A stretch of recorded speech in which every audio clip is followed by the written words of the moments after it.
Ain't it foggy outside? All the planes have been grounded. Ain't the fire inside? Let's all go stand around it. Funny, I've been there, and you've been here. We ain't had no time to drink that beer. Ladies and gentlemen, welcome to the Sandman podcast. I am your host, Brian W. Tosh, joined as always by our resident hack checker, Oliver Fullington. Yo. Our producer and co-host, El Hilo del Hack, Tyler Fullington. And the man whose stories got stories, the hardcore icon. He's got 99 problems, but bananas ain't one. The Sandman. Hack, how the hell's it going today? Oh, it's a lovely day, but I ain't got shit. You ain't got shit. Okay, all right. I usually come up with something, but Jeez. It's just having a nice I'm day. really high though, too. Okay, great. I'm like seriously high. This is going to be an awful show then. Tonight, It's going to be better than the wrestling, I can guarantee that. we'll get to that in a minute, but tonight on 1:15, as we're recording this a little bit later, TNA Wrestling is going to AMC Network, and they are debuting on AMC Network tonight. Hack, yeah. Is that AMC? Yeah, AMC. Wow. It's kind of a weird fit for wrestling, I think, but it's a big reach. But and what it's time? At 8? 8, yeah. But just for it's like everybody sees money in it. Yeah, and it's a big... It's a network that's had a lot of prestige. I mean, you had Breaking Bad and Better Call Saul and The Walking Dead. Yeah, a lot of stuff that I've loved. A lot of big programming is on that network, and for TNA to find a home there... it's something. I don't know how well it's going to do. The other thing with TNA is a lot of their talent, you know, they've been dealing with a lot of talent departing. A lot of talent was going to AEW. A lot of talent was going elsewhere. And they don't have a ton of... I'm not really sure what their roster is at the moment. If it's in a really strong place to be debuting on cable television. But it's a big, big moment for TNA. And look, they've survived over the years, 23 years in business. Where have they been on? They had been on Access, and I believe... We record them every week. I don't know. I don't know what channel. Where do we get them from? I forget what channel it's on. It's been an interesting ride for them over the years, right? As a company. Well, who are they most affiliated with? I would say Spike TV with... Impact was on Spike TV for a long time. Hardys are their tag champions. Right, so you have the Hardys, you have Dolph, Frankie Kazarian, their world champion. So that's who they were. The Hardys representing that group when they did the last match with the Dudleys a little while ago. That was in TNA. So that's their like group, right? That they decided they could have went anywhere they wanted, obviously, but they didn't like being here. Well, I think it was for them.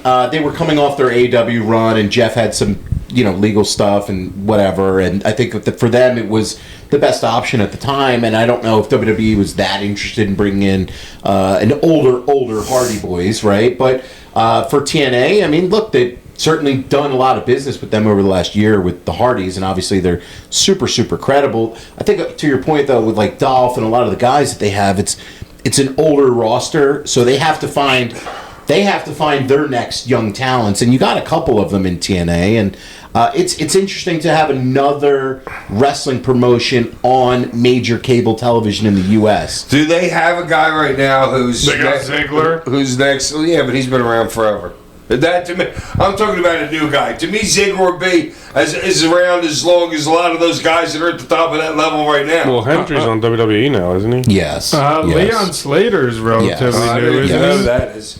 You got a picture of him? Yeah. And Tosh, what does Dreamer do for them? Dreamer is, I want to say he's their booker. That dude can work. I don't recognize him in that outfit, though. I'm not 100% of Dreamer's official title with TNA. Right. But Dreamer is like kind of in charge in TNA. He's is he? Yeah, he's pretty high up there, man. We should Good for him. We should watch. Yeah, I mean, it's something. It is an important wrestling thing, and obviously their relationship with WWE over the past year, and they're working with NXT a lot. They've been doing a lot of talent exchanges and things. So, I don't know what's going to come of this. I don't know, and well, I guess we're going to have to wait and see here. I'm sure some WWE people will be showing up there, and Styles will be there on the show. But not even tonight, but just in general, because they're going to have to get viewership. So I'd imagine that talent that's not being used in WWE will probably get some run down there, obviously get viewers and kind of stay relevant a little bit, I would think. Yeah, you could downcycle some talents that you're not utilizing and put them in TNA for a little bit as part of the working relationship. But I think part of the problem is whenever you get a talent that does pop off, they're either going to be a super target for they're going to be a super target for either WWE to sign, which you saw with Joe Hendry, or AEW to poach as well. So it's like I don't know. I think it's going to be really interesting. Who's next? Gunk's on the scene. Well, I mean, I think TNA has kind of a problem right now because if you look, all of their stars are going to AEW right now. Like all the young talent, like Jake something. You got all of the Rascals. Every single one of the Rascals just went to who the fuck is AEW. That? I don't even know who they are. Just some of the best young were tag. What are they? Like a group of 4? Yeah, Trey Miguel, Wesley. Yeah, but how does that work? Are they big dudes, small dudes?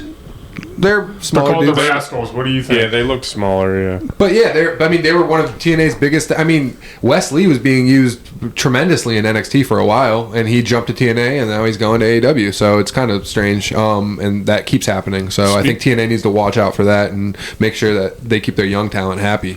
Speaking of the name Lee, you know what I was thinking of the other day? Where's Keith Lee? Keith Lee has been MIA. I don't know. He's still under contract to AEW, I think, but I haven't really seen him in well over, I want to say almost 2 years. I know. I don't know why I was thinking about that the other day, but I was, and I was like, dude, where did he go? I'm not sure what the story is with Keith Lee, but he certainly is. Does Gunk know? He looks like he knows. No, he had like a respiratory illness or something like that. He had something similar to what killed Bray Wyatt.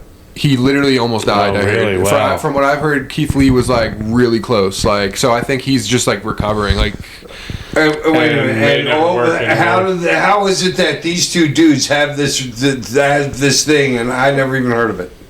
just a respiratory issue. You haven't heard of a lot of things, Hack. Well, no, guys like... yeah, right. No, guys having this thing. Is it a wrestler's thing? No, I think... What is it? It's COVID, really. I mean, it all started popping up after COVID. I think it's just like post-COVID related issues with some people just like fucking... Oh, yeah, I know. But then, like... I mean, obviously, I hope he's doing really well. But he hasn't worked in a long time, so I'm not really sure what happened to Keith Lee. But transitioning over to the other big news of today was Will Hobbs apparently is jumping ship from AEW and going to WWE. Hobbs, obviously... Hobbs is Mustafa's nephew, Hack. You know, he's good for him. Yeah. And, I mean, he's been in AEW for 6 years, and he was their TNT champion a number of times. He was the Trios champion a couple times, and he got some pushes, but it seemed like they never went all the way with him. He also had a couple of injuries that kind of derailed his pushes. But he's perfect for WWE. He's freaking perfect for them. No, they're just going to put him in NXT, and that's where he's going to sit for 3 years. I mean, the guy's in his mid-30s, Ollie. So, like, that's what they're going to do. But what they should do. Yeah, but I thought the whole idea was they're looking for new talent to push. Well, they have to be because their roster's so old and stale. Yeah, but the only thing is are they going to push them? I don't know if they're going to push them or not. Yeah, but that's old. That's old WWE business. They're still doing it. I know, but ask Ethan Page, ask Ricky Starks. What but are they I all think doing? they realize now it's a lot more evident. I don't know, to most people. I think that they need an influx of new talent bad. Well, Ricky Starks is getting way more play on NXT right now and being used way better than he was in AEW. I think Hobbs going to NXT also, he would probably be world champion within like a month. And guess what? That's better than just being some like dude's flunky that he's been doing in AEW his entire run. He's just been a part of a team or somebody's flunky. Well, yeah, he hasn't been booked properly. That's what I'm saying. AEW. So, like, honestly, going to NXT is a way better deal for some of these dudes. You know what I mean? I mean, and obviously everybody just just wants to work for like the most part, but you know damn well they didn't fucking jump ship to just hang out on NXT. No, but I would say Ethan Page, especially with the stuff he was doing with Chelsea Green, he's done a level up in NXT. Like, that was the right move for him. How about Blake Monroe? Has not been utilized that well, Yeah. right? So, I mean, you're going to see with talents whether or not they jump from WWE to AEW or vice versa. Not everybody's going to work, right? He's Like, going to pop in NXT, though, because Trick Williams just got up and all that. So Hobbs is going to pop right into NXT and be in the...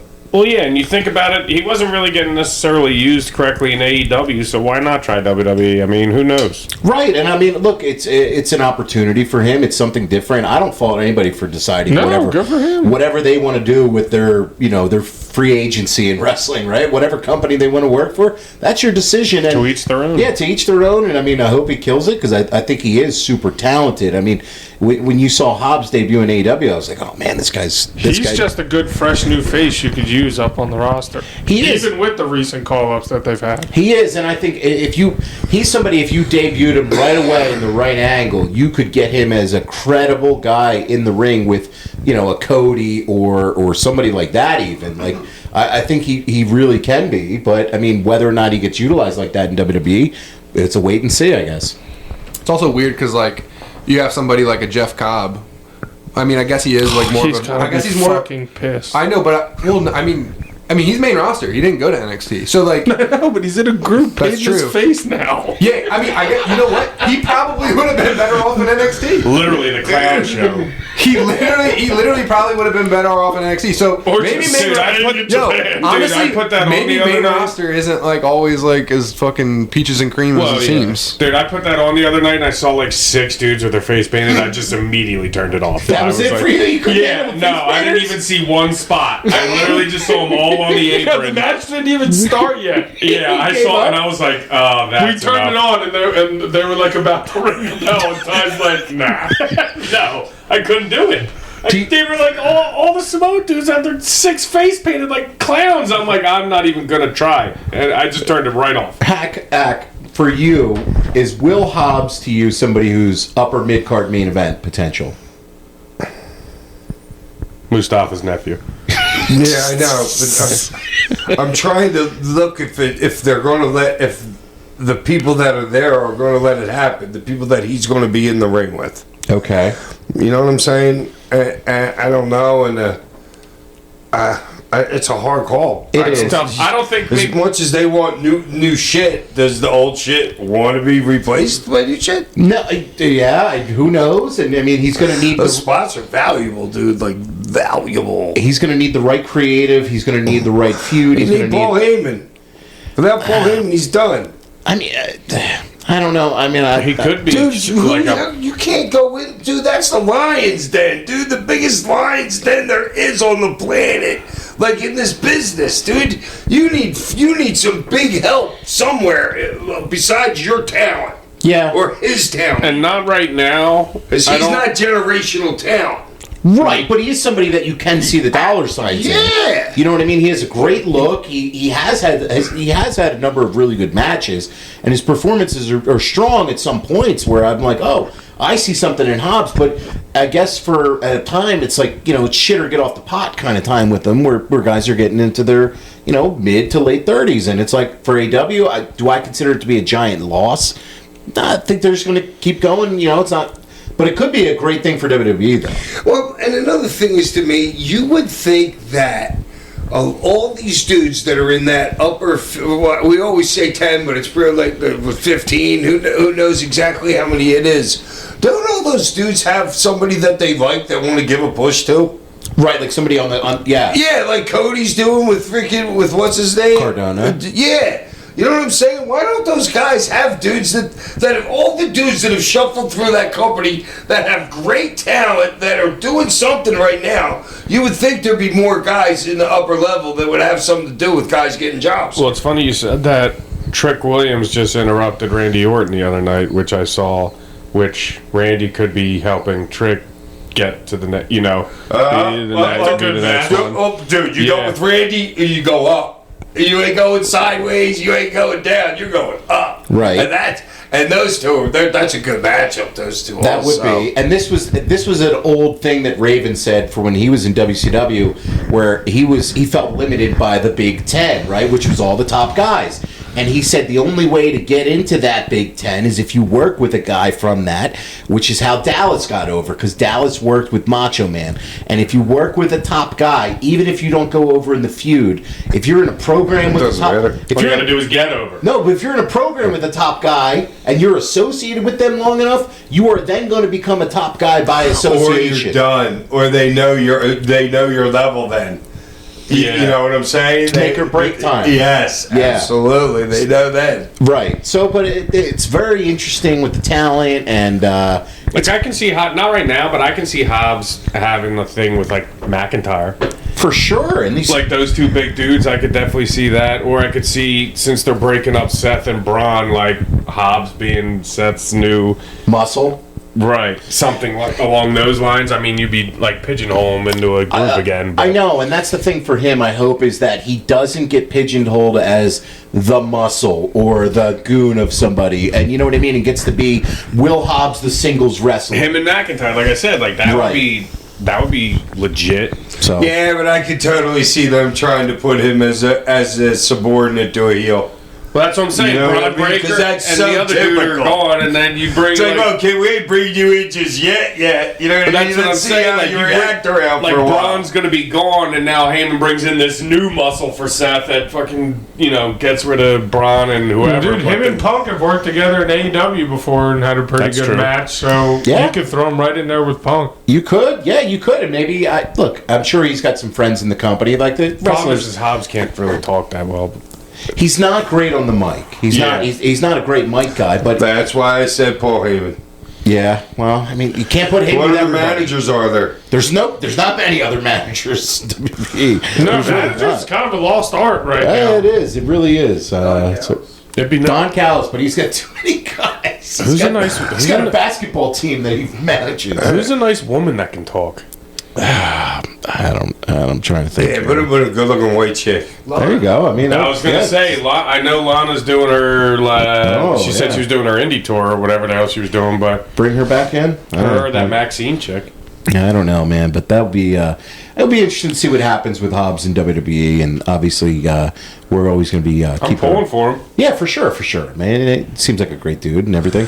The company needs a fresh face. Is Sami Zayn coming back now too? Yeah, Because I'm seeing that. I know he's dropped out for a little while. And, like, there's certain guys, like, who's Priest? He's been gone for a while, kind of, hasn't he? he's been de-emphasized a little bit, I would say. Yeah, I saw something that they basically were. He had been so on for so long that they were kind of like giving him a break. he was in Philly. Yeah, just, well, Mommy was on just as long as he was. And she didn't need a break. She was gone for a little bit, but I think she was hurt. she did have a couple injuries and stuff. Yeah, I mean, look, you can't push everybody at once, right? And they have a ton of talent too, and a lot of big names, and you got a lot of people you want to keep happy, and it's tough to cycle in talent and everything like that. And so It's a ebb and flow. It's a it's a cycle. right, you can't always be on the unless you're like an established guy. You I can't. know. Now, look, they're using the Miz now. I'm like, dude, what are you doing, this company? If you want to talk about getting new talent, what the hell is the Miz doing there? That guy's been there longer than anybody on that there, right? He's one of them. Why does he have a spot now? Well, he's somebody. Well, I that- know, but don't talk out of your ass in two different ways to me. Don't say we're looking for all this new talent, but we're going to bring Miz back in and give him a run. Right. Miz is good to There's so enhance many somebody. other people that could do that Miz spot. Well, I think with the Miz, Like a million. I think what the Miz gives them is, like you said, he's been there a million years. They're so comfortable with him and knowing that he can execute whatever creative they give him to their level, and that is something that they know is a baseline, right? You bring the Miz in, you bring him in to get somebody else over. Right. That's why you bring that dude in. At this point, Any of those guys at this point in their career, you bring them in to build somebody up. Right. And they don't do that. and what they have to do, because we just mentioned it with TNA and with WWE, the aging wrestlers. You have to push I new couldn't talent. believe how old everybody really was. I know, and I mean, people are now wrestling later into their careers because they're working so many less matches.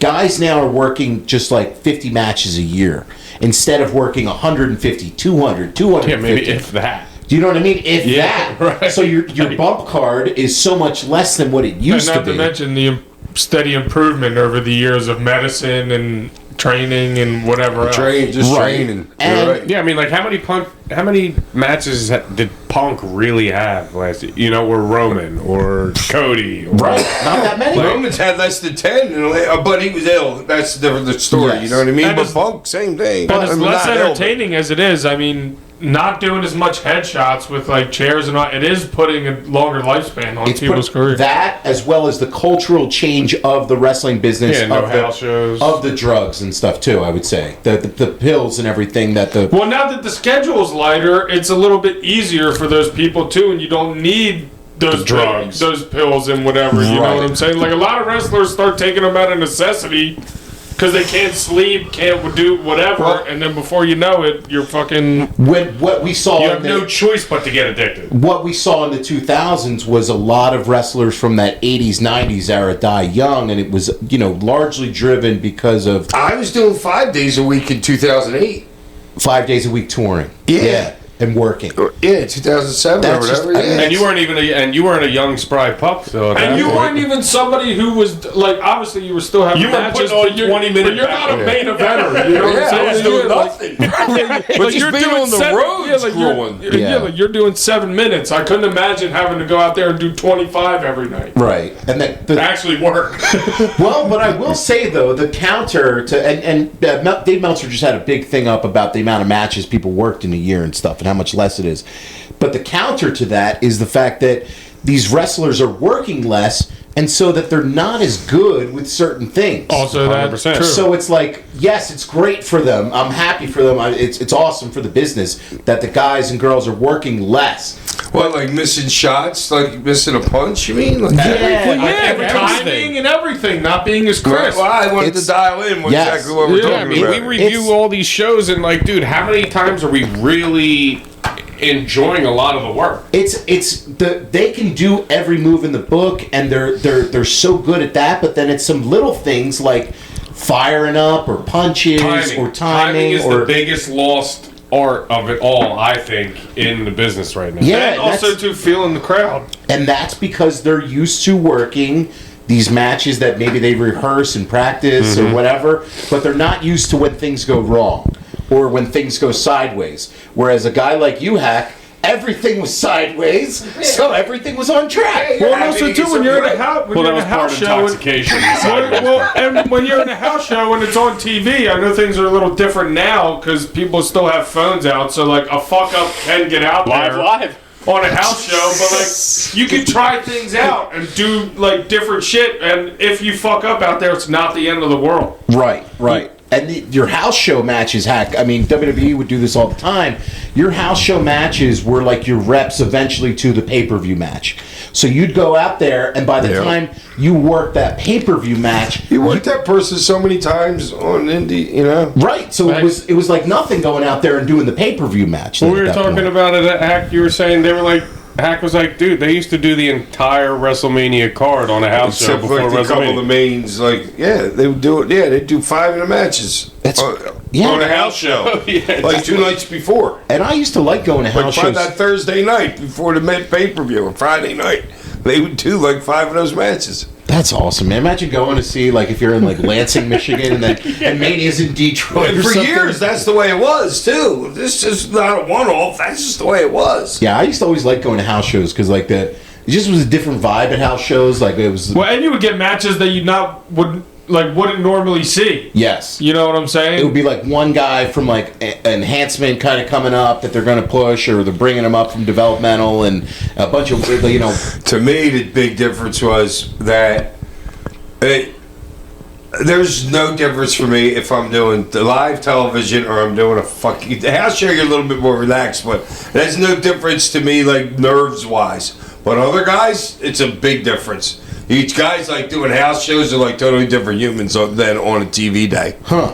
Yeah, they're totally different people. Really? People like TV. Oh, TV. now you're on camera. TV. It's like, dude, you're doing the same shit. I'm like, yeah, dude, what do you mean? Fucking You are or you camera's are. always there. Yeah. To me.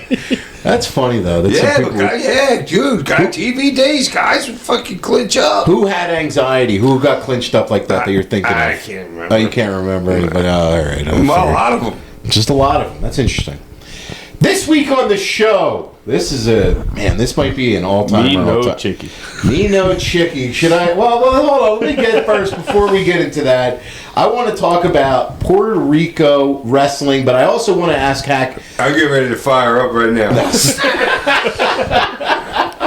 So hold on. Just got out of the gym this afternoon. All right, so when you're going and you're working, whether it's Japan, Mexico, Puerto Rico, and you don't speak the language, and I know a lot of them do speak English and stuff, but talk to me about going to work in an office or a town or a company that's not U.S. based, because I know you have your usual. Yeah, it's more like it's a different style Yes. than anything. Like you don't have to be able to talk much at all. This whole match that we're going to talk about. How much you got to go over in this match? Nothing. Punch, kick, choke. Punch, kick, choke. Cane, punch, cane, kick.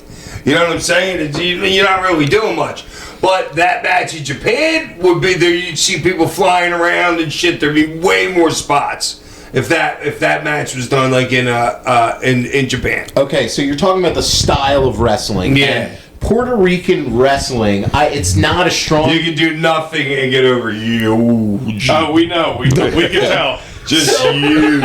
So, Puerto Rican wrestling, I got some notes about Puerto Rico and the history of pro wrestling there. So, Oh, nice. Let's hear this stuff. all right, so in 1973, Capital Sports Promotions was founded by Carlos Colon Sr., Was Victor Quinones in this? Victor Jovica, and Gorilla Monsoon.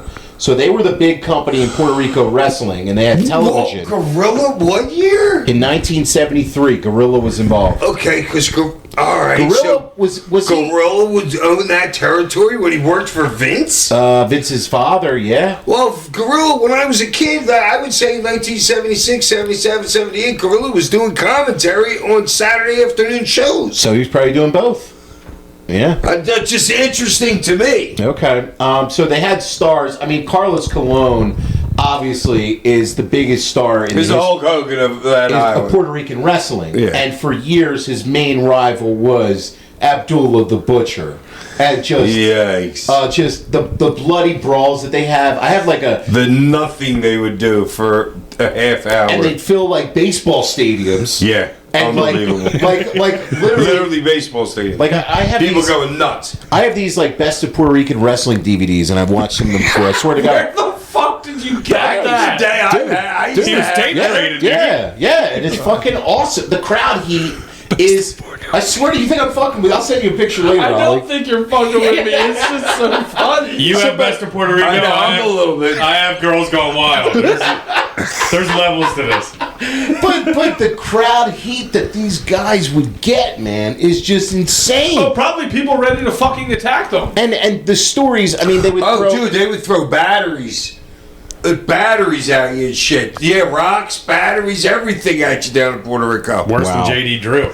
Yeah, the islands, you would get beat up down there if you were heel. Back in the day. Back in the day. Not when I was there. Not when you were there, but that's, Nah. we're talking back in the day. So the big company was then later renamed World Wrestling Council, so WWC, and they had giant shows. They brought in people like Ric Flair a lot to the island, and Abby was a big Well, to draw. feed Carlos. Right. Because it didn't matter if you did a job over there, nobody's ever going to see it over here. Exactly. So it's wrestling. It's great. Feed Carlos. It's great. They had a number of big stars too, like the Invader. And they loved it because, like, dude, you're on an island.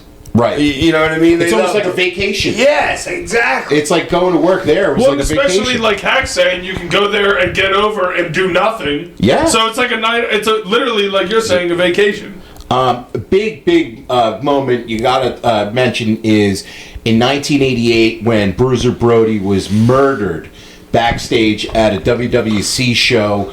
by Invader was I know, Hack. I mean, I'm sure you've heard about this over the years and everything. Dude, I told him. So I was sitting next to Dutch Mantel wearing that. I want to say Bayamon, but it probably wasn't Bayamon. And we were sitting there, and Dutch goes, "Hey, kid, you know what happened here right there next to you?" He goes, "That's where Brody died." So of course I'm like, "Oh shit!" I get up, I'm freaked out for a minute.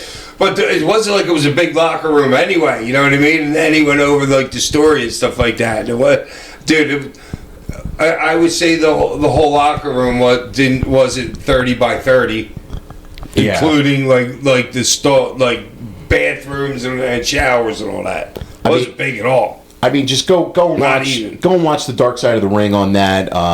Tony Atlas and talking about it and everything is just huge tragedy.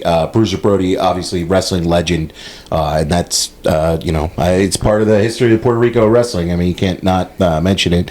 The other thing is another company opened up. So this was IWA Puerto Rico. Was that Kid Jonas? That I believe was. I'm not 100% on that. I got to verify. I went there for him once too. Yeah, so this is IWA. This is where you worked this match in 2001. Was for IWA Puerto Rico. Oh, okay. And just the business kind of took a turn down in like the mid 2010s. I mean, obviously they had a lot of issues with economic challenges and hurricanes. So the island's been hit pretty hard as far as like the wrestling scene. But to this day, I mean, IWA Puerto Rico has gone through like a bunch of different rebrands and stuff, but they are still running shows. I think I looked on Cage Match. They had a show in November. We should go to Puerto Rico. Yeah, try and get me booked there. That'd be awesome. It'd be fantastic. The reason that this caught my eye, though... dude, nobody will know it happened. No, do a retirement match in Puerto Rico. Okay, where's Carlito at? I'm in, baby.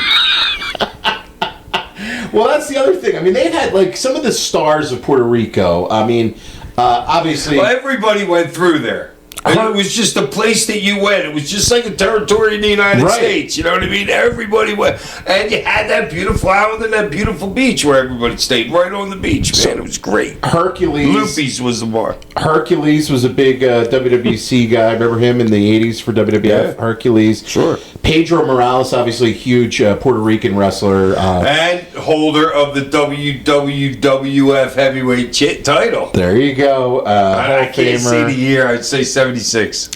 Ray Gonzalez, Mil Muertes. No Chicky? No. Hold on, I'm going to get to Chicky. No Chicky. Apollo, Ricky Banderas. Ricky. Yeah. And to this day, I mean, Damian Priest, he's born in New York, but he's a Puerto Rican wrestler. I've heard that before. Zelina Vega, Puerto Rican wrestler. Carlito and his brothers, Primo and Epico, Colon family, keeping the legacy going on.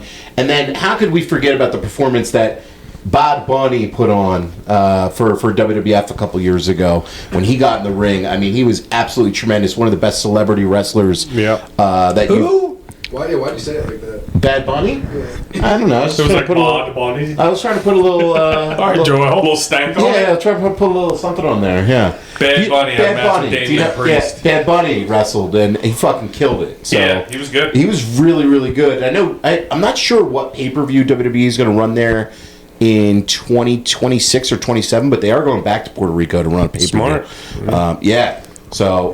people like wrestling. Right? Yeah, I mean, they're going back there and running the wrestle. Utterly, thoroughly shocked. Yeah, well, they did a couple years ago. And it was a big hit for them. The crowd, It was. The crowd was fucking awesome. The crowd was... Dude, Bad Bunny's entrance is Was like it in one a of the best stadium? entrances in a while. Yeah. I'm assuming it was a stadium, right? I think it was... Yeah, it was a stadium. It was a stadium, not an I arena. wonder what stadium. I thought it was an arena. It wasn't outdoors. It was Yeah, I indoors. think it was an arena. It was an arena. Puerto Rico. Well, they said WWE was there not too long ago. Yeah, not too Yeah, a long couple ago they years were. ago. They had a pay-per-view. I think it was Backlash a couple years ago when Bad Bunny worked. It was. It was really good, man. Yeah, but they're not having. All right, what were you guys saying was going to be there? They're going to have another pay-per-view. I'm not sure what Not event. a big one.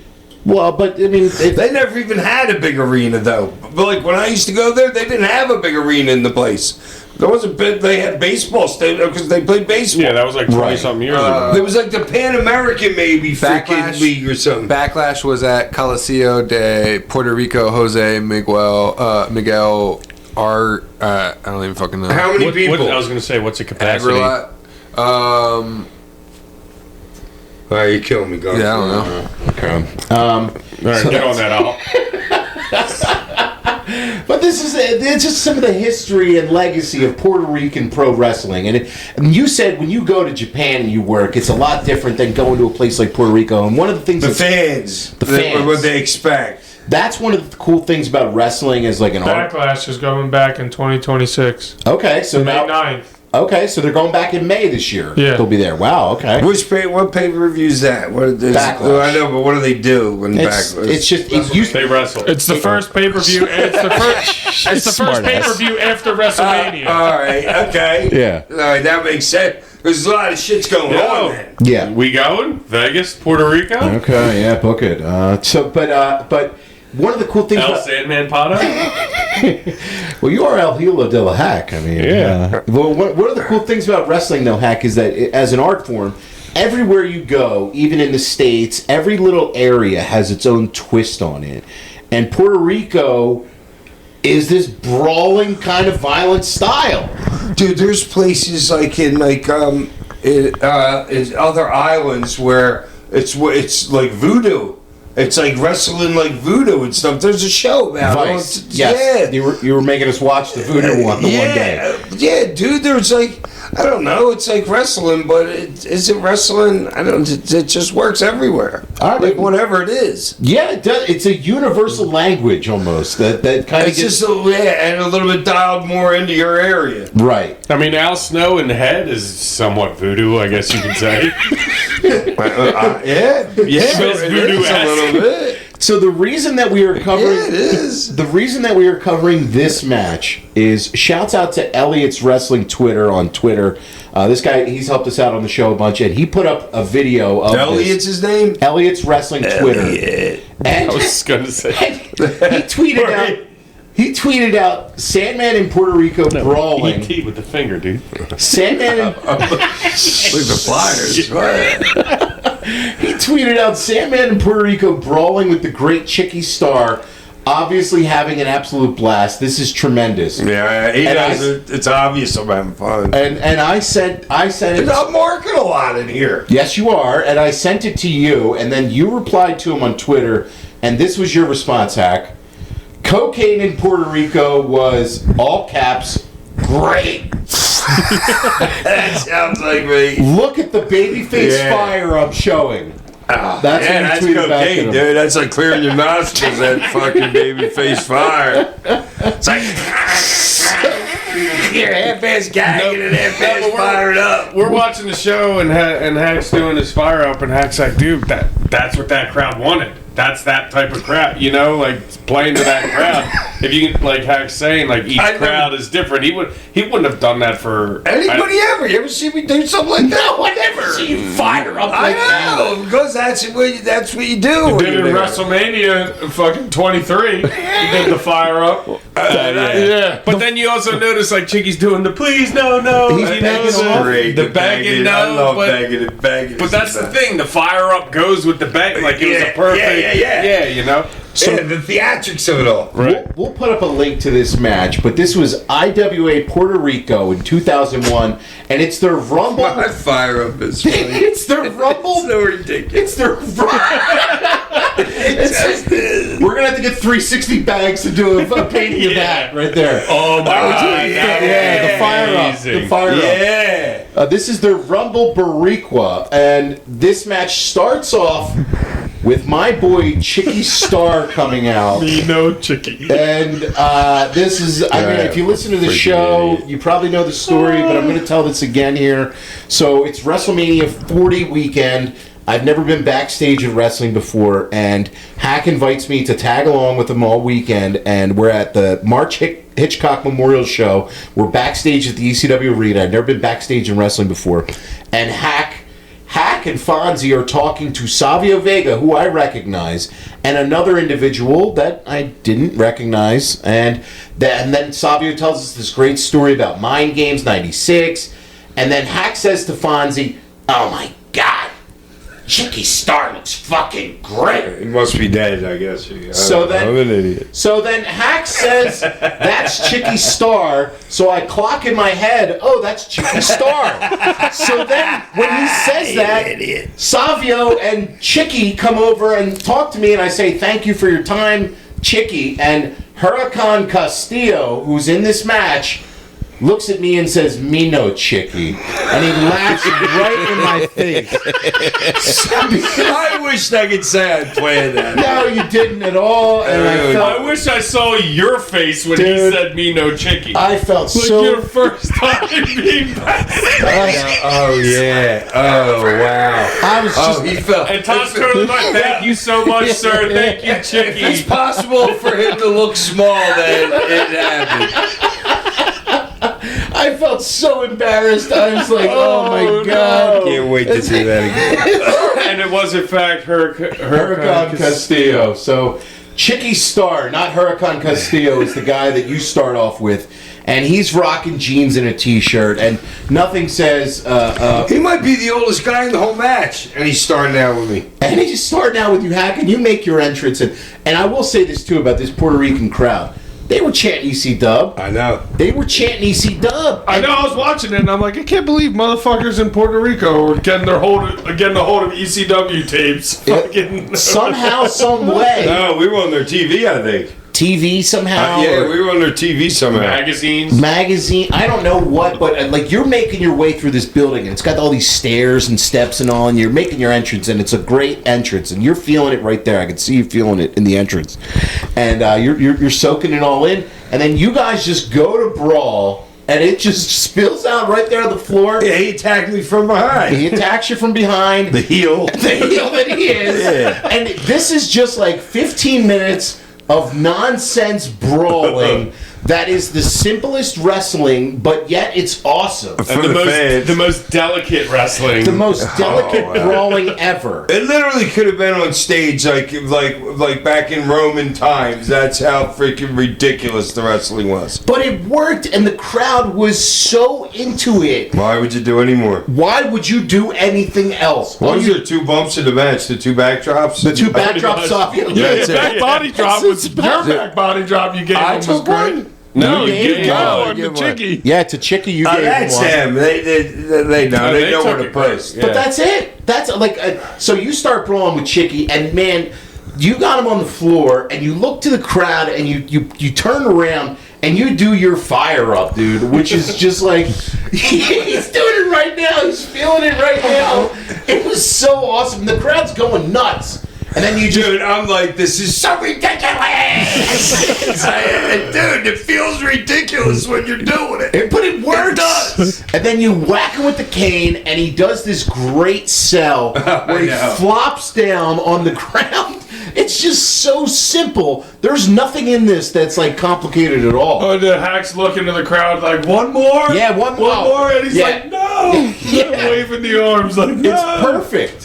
So you guys go in the ring, and this is like Rumble rules or something, because after a while, another individual comes out. It's kind of like a war game style. It is kind of war games-ish, yes. Yeah. Yes, that's a good way of comparing it, Ty. And so this other, I'm not, somebody's got to correct us on this. I don't know who the other wrestler was that comes out next. The second guy. The second guy, and you're begging, you're fighting them off for a little bit with the cane, but then they beat you up. And then out next, and I swear to God, I'm not making this up. You have to watch this match. Out next comes a fucking mummy, and I'm not even fucking kidding. The mummy. It's a shoot. The mummy, a shoot mummy, comes out to the ring. And Hack, when you're working a mummy, what goes through your mind? Dude, just how serious can you take this shit? You know what I'm saying? I mean, it's a fucking mummy I'm working with it. Yeah, I'm getting choked out by the mummy in the corner. But they work there.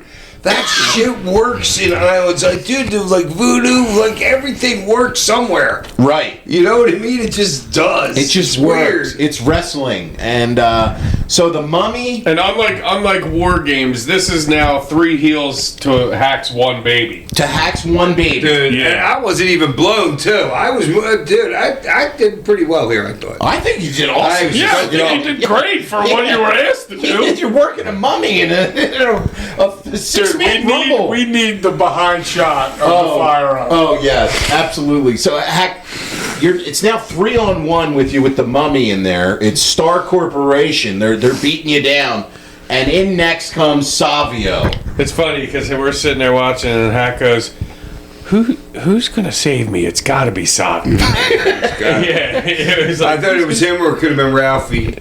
Ralphie. You guys know Ralphie, You know right? Ralphie, yeah. Savio comes out and makes the save, and then he's got his face painted. He's feeding him off, and you guys are fighting back a little bit, but then kind of the numbers take over as well. And then out next is my boy Huracan Castillo, but he gets jumped in the aisle right away. Great idea. Which is It's so old school. What a great idea. Oh, he got so the much numbers heat. aren't equal. It's great. He gets jumped in the aisle, so he fights back from this. And then it's just absolute chaos in the ring. You got 6 guys in there, and you're all But just not brawling. much going on. No, It's more just- like a battle royal. Huracan gets the ring fucking bell, Huracan gets the ring bell, and he's Oh, just yeah, finally. and he's cleaning house. cleaning house with the ring bell, whacking everybody. He hits, Strike 1 on somebody. he whiffed on one person, Yeah. but it didn't matter. Yeah, Everybody in there is yeah. loving it. They finally hit the Mummy, and the Mummy's selling a little bit now. They take out the Mummy with a couple ring bell shots. Savio and him hit him with the chair. Huracan does a top rope drop kick for the finish off into the chair to the Mummy, and Savio and Huracan pin the Mummy. And Hack, you said this about the Mummy. What? You can't hurt him. You can't hurt him, so you can do the job. It's fine. Yeah, Mommy can do the job for the rest of his career. It's the perfect fall guy for every match ever. Even a monster's got to breathe. Yeah. Shouts out to JR. That is a great line by JR. This is an absolute spectacle. Definitely do yourself a favor. Check out some Puerto Rican wrestling. Definitely watch this Highlights match. are better. Just so you know. This is a 5-star classic. I don't care who you are. I'm giving it 5. Ollie, what are you giving this match, man? Hack working a Mummy in the Rumble Boricua. My fire's worth like a 6.5. Everything in it is. I was going to say, the fire's probably worth a 5 in itself. Yeah. I'll give it like a. It's hard to judge because it was pretty entertaining given It was so bad it was entertaining. I'll give it a 4 because it was entertainment. All right. Hack. That's a good fucking 44.3. What'd you say like that? Well, because I'm thinking it might be a hair higher. Carry the It might be one. like a 50. 50. Yeah, it might be a 50. It's up there. I can't disagree, man. Ty? Yeah, I got to give it a 5 just for the fire up in itself. And the Mummy. That was great. And the Mummy. The Mummy. Yeah, I think any match with a Mummy gets an automatic 5 in wrestling, right? I mean, that's... Yeah. The ref did his job too. The ref... How about the ref afterwards when it's breaking down? The ref squaring up with the manager, and then the manager takes a big swing at him, the ref dunks it. yeah. It was great. Like, that's wrestling, man. And then It's it's going to something else. Oh, it's fucking awesome. Now, Hack, when you It's so ridiculous. were there, I don't know, not this time specifically, but is that something that you would go down there by yourself, or maybe they would hire a couple ECW guys that you I would brought go? Dolly with me. Who? Dolly, remember the blonde I was going out with then? Yeah, she's not a worker. Well, you said no, I would go down there by myself. So they bring you in for the shot. It Just wasn't you. like you and a couple other guys. It was just okay. And you just loved working Puerto Rico. I mean, it was just... It was so easy. It was so ridiculous. It was just, dude, one of those matches. Can you imagine Sabu is like a year there. Right, about what you had to do. Yeah, dude, it's just so easy. Man, that's And awesome. It's just so nice and entertaining. And it's like you're in a territory, but you're not like, guys, some territories you're doing a lot more miles here. You might be going to Homagueros on the other side of the island or something.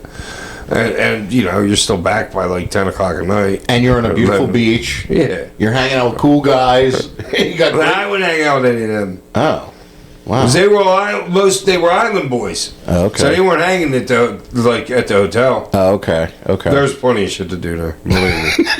Yikes. Fucking yikes. Yikes. You don't usually say yikes about the towns, Yeah, but I don't know. There was good fucking drugs there.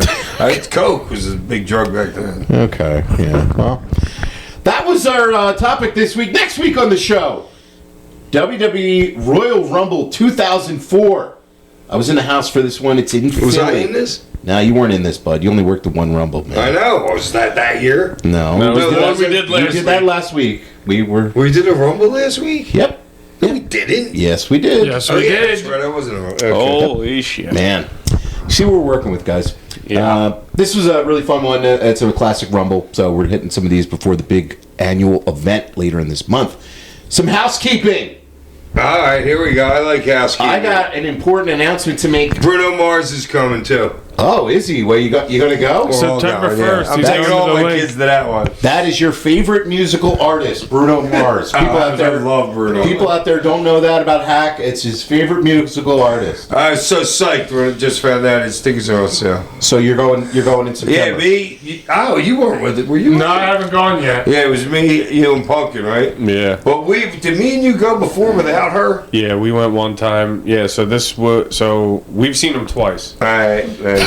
Yeah, we've I seen can't him wait to twice. see him again. Bruno Mars. I mean, dude, well, Bruno, Dude, he's awesome show. One of the best shows I've been to. He's got to be coming out with a new album.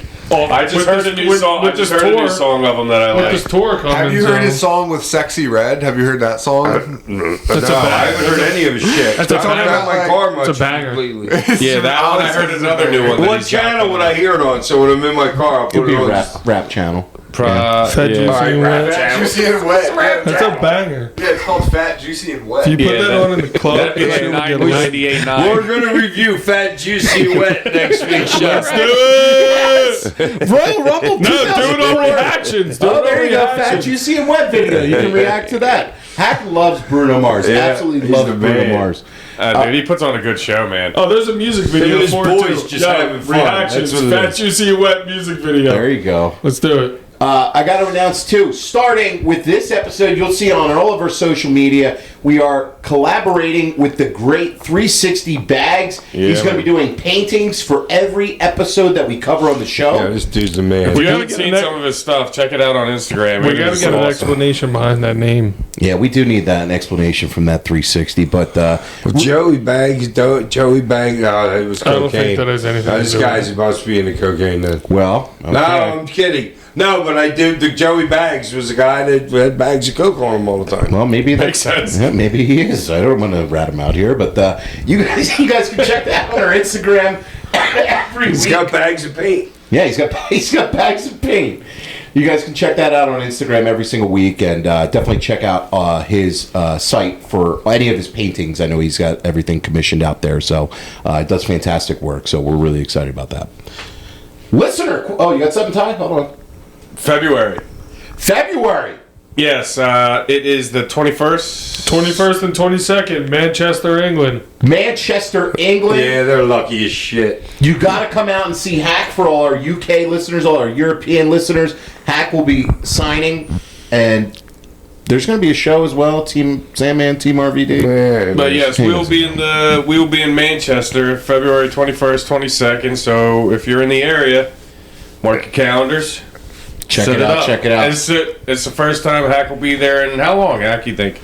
2008 was the last time I was in Europe. Okay. All right. So yeah, what, 17 years it's been? Yeah, so. I would have been back, but I didn't have a passport all them years. Wow. All right. So well, yeah, February 21st, They took it 22nd. because of all the money out of the government. So this, I got to also hype this, Hack. Got it back. We're doing a Royal Rumble watch party January 31st. Bring pot for me. 12:30 p.m. to 5:30 p.m. at the Ginseng Lounge in Nice name too. The Ginseng Lounge. in Merchantville, New Jersey. There's going to be raffles, giveaway, food, and smoke. This is the first ever weed lounge wrestling watch party in the state of New Jersey. Yeah, so it's not like a hookah lounge, it's a pot lounge. It's a pot lounge, and Hack will be doing an appearance there. We'll be watching the Royal Rumble there. So Bring your dabs. Bring your dabs. Bring whatever. Hey, And if it's the first one, you're gonna want to be at it, right? you're going to want to be there. The inaugural. The inaugural. There you go. January 31st. So we cannot wait for that. That's going to be a really fun event, and can't wait to see everybody out there. Alright. All right. Any more business? Yeah, I was gonna say, any other Those are all the housekeeping, big job. Those are all the businesses we can talk about on air. So Very true. listener questions. As always, send in to sandmanpod@gmail.com. Please leave a name and a town. That's all that Hack ever asks for. Dustin, no town, writes in. Tasha's working name as an announcer should be Doughy Styles. He saved your it. bet. I know. You said you totally redeemed yourself. Right away, too. Right off the bat, redemption. Doughy style. Bam!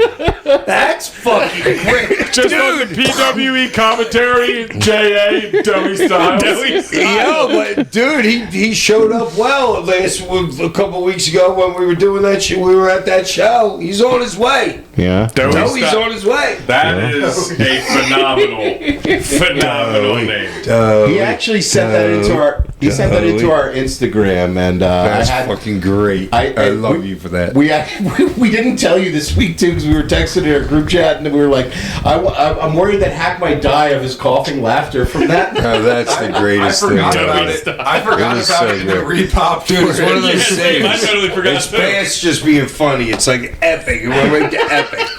Hey, Literally. look! If you could be included in the same sentence as Joey Styles, you're doing something right. Hey. man. So, Wow! all right. Way to turn that into a positive, Tom. See, that's how good you are. There you go. Wow! he said, "You're welcome. Love the pod. Thank you, Dustin. That was Thanks, awesome." Dustin. Alec from Chambersburg, Pennsylvania, writes in. Was Hack owed money from ECW when he left in '98 and '01 when the company closed? Yeah, but I didn't care at that point. I was, I don't know. I was Well, you had making been money paid anyway. with WCW, so Yeah, so I wasn't like a lot of the other guys that, that were working for the company. So It didn't really bother you. But financially, it didn't. I mean, obviously, the company going under bothered me, but financially, it didn't hurt me like it hurt a lot of other guys. Yeah. Doug the Professor, the official historical Dougie. expert of the Sandman podcast, writes in. Hackety hack, don't talk back. Never gonna find Tosh eating Kazi Shack pudding. I don't Cozy? Cozy Shack. I don't know. I can't read sometimes. What are you pointing at me? I don't know Cozy I know. Shack. Cozy. No, Kazi. he spelled it Kozy. Oh, that is. So on that's him, why I man. said- I would have said Kazi too. Yeah. That's why I said that is on him. Not a blown spot. I mean, well, still a blown Come spot. on, the but- professor.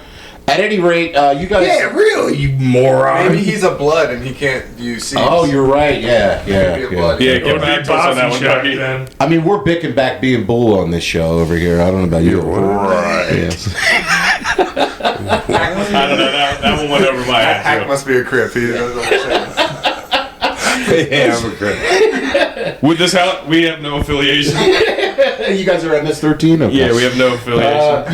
You guys all concluded last episode talking tag teams, and I think in the years I've been involved with you, I've not shown I'm an idea guy, but I like to take in opinions rather than give my own. But tag teams in AEW suck large in part because of the names. They take two guys' nicknames and put them together, and bam, there you go. As a writer, it's horrible and predictable, boring formula. Anyway, a few thoughts on teams that could work. And these, he wrote this email in. But to his point, all the teams that they use aren't organic. Like, they're not. Well, some are. Jet Speed. That's kind of Yeah, but Jet Speed's not half-ass bad for a name, though. That's a good name. I know. I like that one. That's what I'm saying. But just a lot worked of out the for one, but a lot of the tag. Brodito is. Yeah, a lot of the tag That's teams not are hard made. for A lot of the tag teams that they're making aren't tags that have come up. They're just taking two solo people and putting them Right. together. Which That's a good point. And that's what he was saying here. He's got a couple. Yeah. He got a couple examples he did. He said Darby Allin and John Moxley. I know that seems laughable, but think about the pop they would get. Team name: Crime and Punishment. All right. Josh, It's a little long, but good. You could I do like it. it. You could do it for like a spin-off for a little bit. Josh Alexander. Yeah, totally. Josh Alexander and Shelton Benjamin, two technical beasts. Team name Suplex City. All right. I mean, the Okay. Suplex City would be a copy of. Yeah, that's but- pigeonholing yourself. Kyle O'Reilly and Pac. One guy is the ground guy, the other guy is the high flyer. They're both great in the ring. Team name Top Shelf. No, isn't there a top shelf? No, Yeah, I thought there was already a top shelf. You guys we were are watching. We were watching Pac the other night. He looks like Don't like that one. he looks Look like all the a rest. created wrestler from WWTK with like his all black like thing. He's so Dude, big. he's so big. He's so big. And he said, and my most controversial one, Kyle Fletcher and MJF. MJF can push Kyle Fletcher to the next level that he deserves to be at. Name your mom's favorite tag team. Okay. That's the best one. Yeah, I like that one. Yeah, but I mean, they would work because they're great workers, but Yeah, neither guy needs to be in a tag. But thank you, Doug. Elias from Fort Wayne. MJF's doing, I don't know, I saw him in something decent last night. He worked Bandito. Bandito. The main. It was awesome. Yeah. Yeah, it was really, really good. Elias from Fort Wayne, Indiana writes in. we walking with Elias. We are walking with He's Elias. going to be on TNA tonight. For the Sandman, being the man who invented ladder matches, Thank you. What about time people start realizing and recognizing me as that? what ladder match or match involving a ladder like TLC or Money in the Bank, what match has gotten the innovator of ladder matches, not just the A-frame ladder matches, but of all types of ladder matches, stamp of approval? So what's your favorite ladder match out there? I don't know. Well, there's the TLC, the tables, ladders, and chairs above them. There's the other ladders one. and chairs. Yeah, I know you Oh my. Okay. put that one over. So just the TLC, one with TLC, the, yeah. okay. well, that's got to be. The other ones are It's a just hard kind of. question. It is a hard question. I mean, for me, that one. But I feel like every obviously- ladder match is kind of TLC. Oh, anyway. Is The kind one- of TLC-ish now. The first one I ever saw was Razor and Shawn WrestleMania 10. It was That just ladder. right, and that was the first one. And Yeah, that he one totally stole that from me. that was in 95, 94, 94. You did a ladder match before 94? I used a ladder in 94, I'm sure. Yeah, painting Absolutely. Yeah, cleaning the gutters. I think I used one right here down the street. At Bonner? App was here. At Bonner? Yeah, I think I used one in that match. JT Against Smith? JT Smith? Yeah. They were invented in Canada in the 70s, so I mean, Pac was there. Mac was there. You working Stampede? Me and Joe LeDuc. Joe LeDuc. He loved it. I pulled out a Canadian strong Another man. big pop from me right there. Way to Me go. and Joe LeDuc. Wow. That's great. Yes. I got so over with that. For the gunk, is it your New Year's resolution to not forget to plug the Sandman pod when going to shows? It should be that fucking piece of shit. Now I'm gonna be plugging whatever Taz is doing, whatever Taz podcast. Great answer. Heel And his gunk. girl when he gets Heel home. gunk. I'm putting you in the Plugging fucking her. Taz mission as soon as this is over. Okay. Corey from Arkansas writes in. Hi, Arkansas sounds new. I was binging the recent Patreon episode of Between the Sheets about the infamous Main Event Championship Wrestling Company from the summer of 2001. John Collins, the promoter, claimed Hack was going to be Office and had a great booking mind. Well, we know he was lying about that. I had no credibility to start. So keep going. He said, which this podcast has shown us in droves. Any memory of John and any stories of how truly delusional he seemed to be? How cool was it to hang out with Kurt Hennig? Thanks. Oh, Kurt's great. The first time I met him,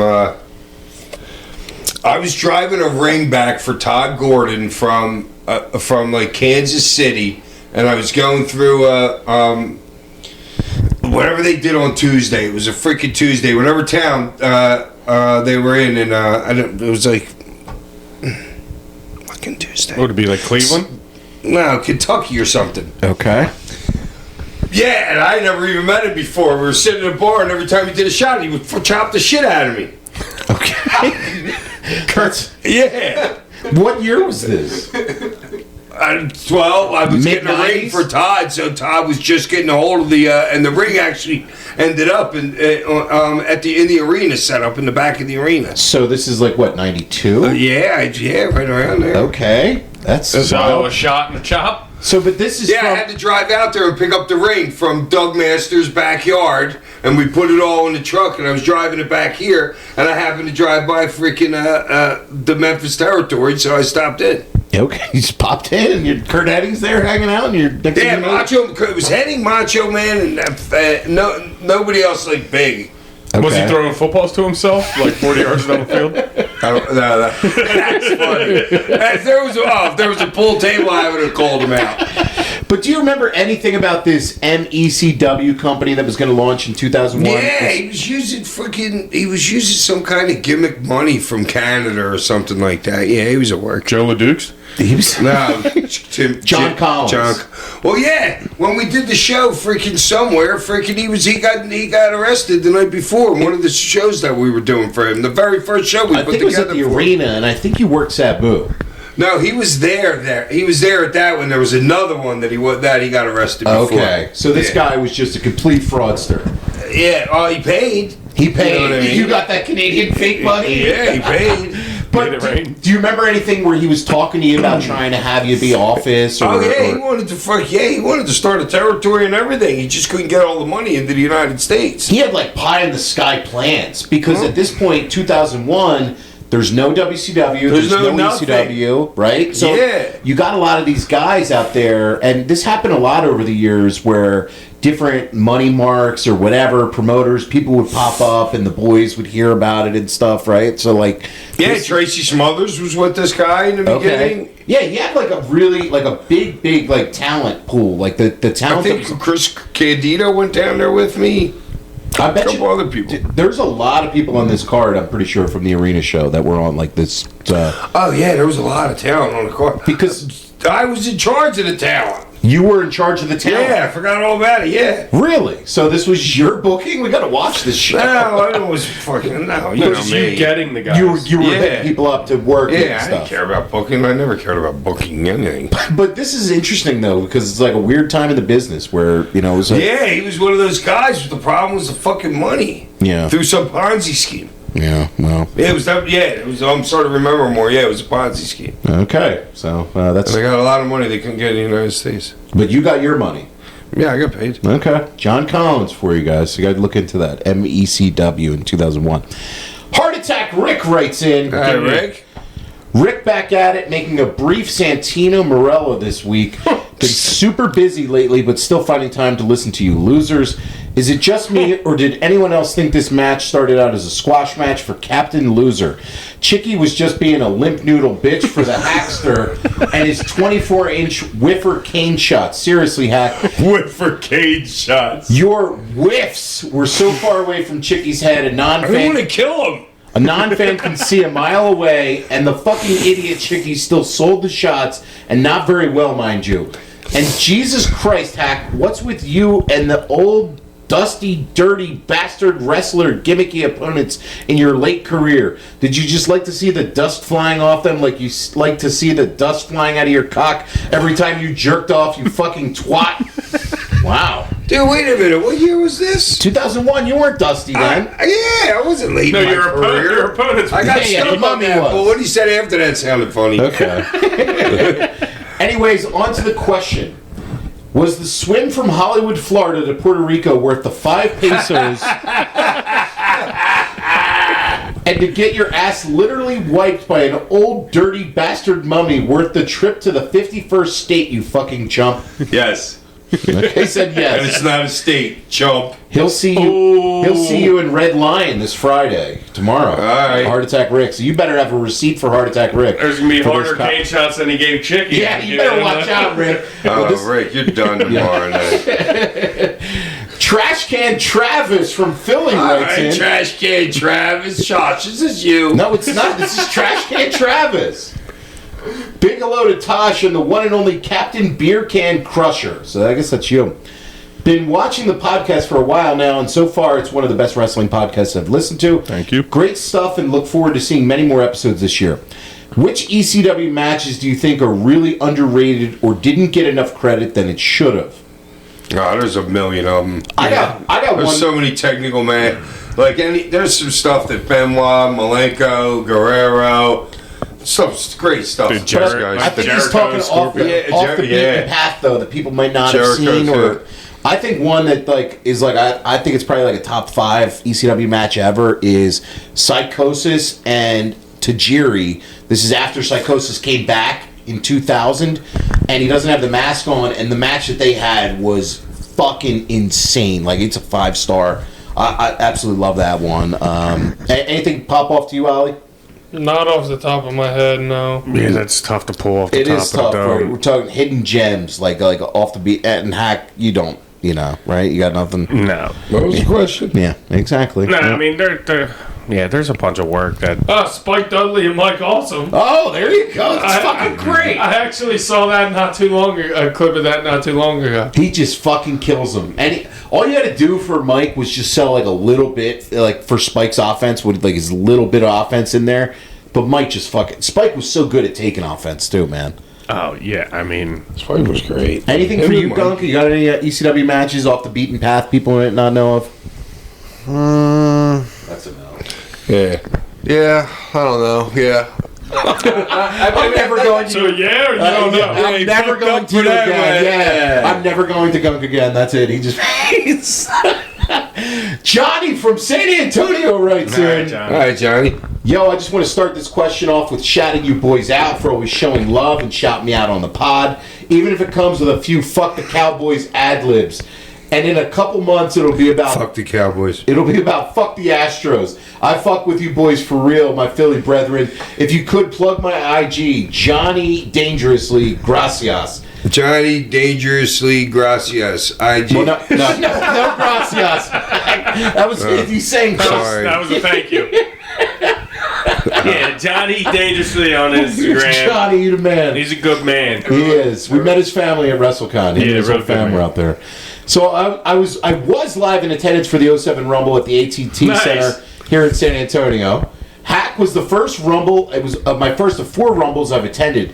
With 07 coming at number 1 and 2020 in Houston at the Minute Maid for Edge's return taking the 2nd spot. That was a good one. The 07 Rumble was the first and only time I've ever seen Hack live in his active career, and I was dumb hype scanning the arena looking for Hack, even if he only lasted 13 seconds in the match. I told you last week I counted. I fucking timed it. Yep. The 97 Rumble from San Antonio is my favorite event ever, but witnessing the match within the Rumble match with HBK and Taker makes that Rumble match my absolute favorite. A small taste of what I was to witness 2 years later at Mania 25 in Houston for HBK and Taker.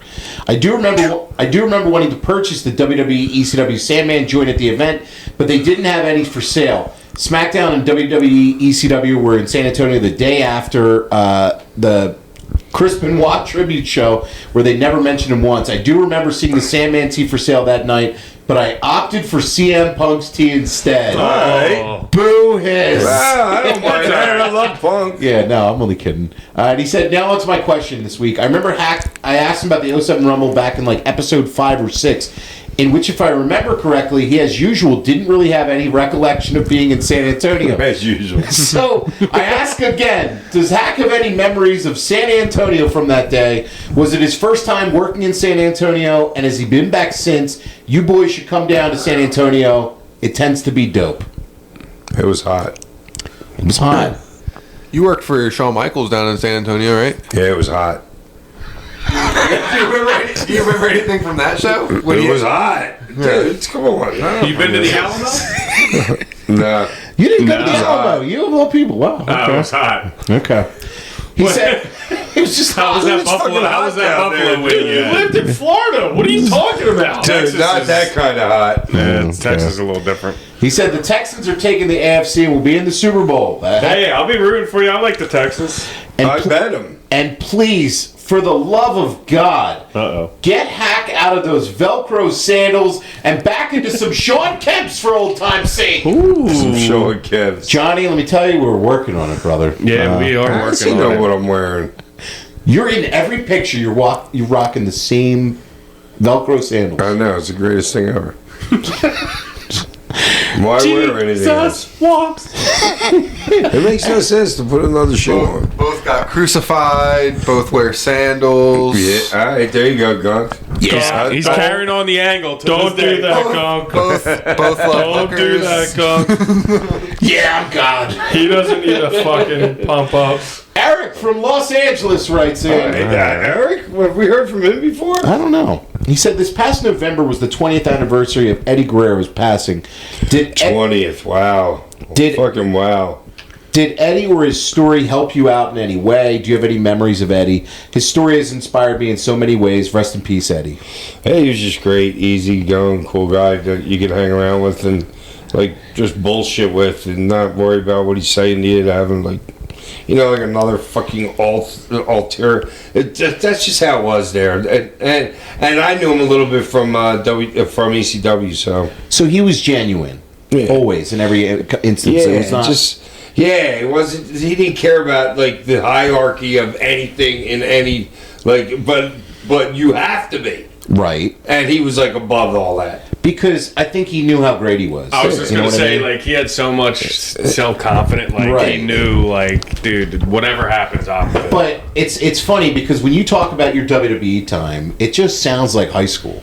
Like, it really, like, sounds cliquey and, like, all this, like... It is. It's I know. crazy. But it's funny, too, because you come from the ECW run that you had, where it's so much, like... It's more family. Yeah. It's, like, it's just very interesting. There's only so many spots. Right. Uh-huh.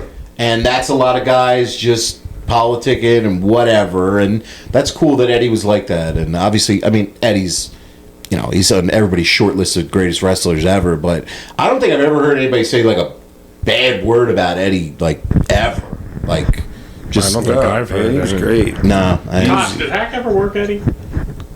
No. I guarantee you. Because he would have made If I worked Eddie, I would know. I would absolutely know. He would have made the Hackett, too. He would have been like a Final Four guy. That's very true. You know what I mean? Like, I was going to say, because I didn't remember it, but... Yeah, I didn't... Not that I... Yeah, no. I mean, that would have been... Man, Interesting. I would have loved to see what kind of match he could have pulled out of you, dude. You would have sold great for the Frog Splash, too. I mean, it would have been... We never would have got to that point. You would have put him away with the white Russian leg sweep in the first minute. No, but just your guys, like, kind of, like, back and forth, like, your characters, but you know what I'm saying? Like, that would have been... We'd have feed figure out. We'd have fun with it somehow. Yeah. But him doing that Latino Heat shit was great. It was. Funny stuff, all those skits. It was really cool, too, because, like, I mean, obviously Eddie was the worker that he was, and he started to kind of figure out, like, the character in WCW when he was doing the LWO stuff, and like, it didn't work out for him in WCW, and then he went to WWE, and he struggled there for a little bit, too. He got hurt really early. Obviously, he had his addictions and stuff and everything, but the character of Latino Heat and then the cheating and all that, it's like, Awesome. man, he was brilliant. Like, he really was brilliant, and it just... I mean, it's a shame that, it's been 20 years. It's crazy. It's been 20 years. Yeah. Rest in peace, Eddie Guerrero, man. For sure. Next week on the show, WWE Royal Rumble 2004. But before we go, Hack, the Cane of the Week or the Toast of the Week? The Eagles. All Still. of them. Peace.